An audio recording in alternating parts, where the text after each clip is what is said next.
তারা যুদ্ধ ঘোষণা করে ফেলেছে, যে কোনো মুহূর্তে আমাদের দেশে অ্যাটাক হতে পারে। তা আমি আমার জায়গা থেকে বলছি, দেশবাসীর উদ্দেশ্যে বলছি, বন্ধুরা একটি কথা মনে রাখবেন, সবসময় কিন্তু সমস্ত বিভেদ মনে রাখতে নেই।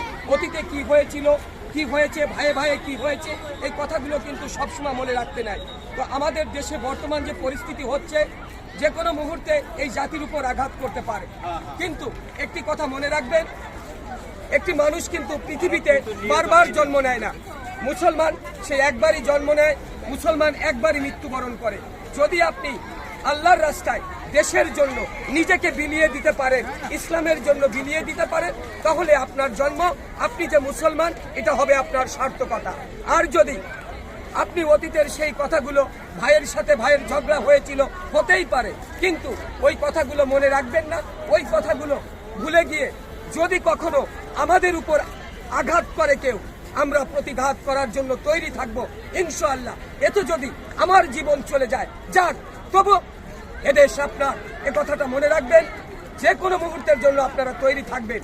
বন্ধুরা, আমরা মুসলমান, আমরা একটা কথা জানি যে মুসলমান কখনো অন্যায়ের কাছে মাথা নত করে না, আমরাও ঠিক করব না।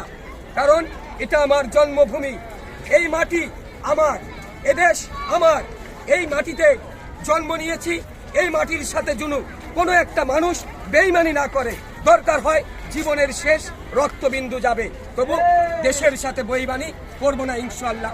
ভিডিওটা যদি ভালো লাগে বন্ধুরা, আমি করজোড়ে আপনাদের কাছে বলছি, এখন কিন্তু পিছনে ফিরে তাকানোর সময় নাই। যে কোনো মুহূর্তে দেশের উপর আঘাত আসতে পারে। তো আপনারা সবাই আপনাদের জায়গা থেকে এই ভিডিওটা ছড়িয়ে দিন, যেভাবে হোক শেয়ার করে হোক, যেভাবে হোক ছড়িয়ে দিয়ে সমস্ত মানুষকে, একটু দেশবাসীকে জানিয়ে দিন। সবাই ভালো থাকবেন, সুস্থ থাকবেন। আসসালামু আলাইকুম ওয়া রাহমাতুল্লাহি ওয়া বারাকাতুহু। বর্তমানে যে পরিস্থিতি দেখা যাচ্ছে,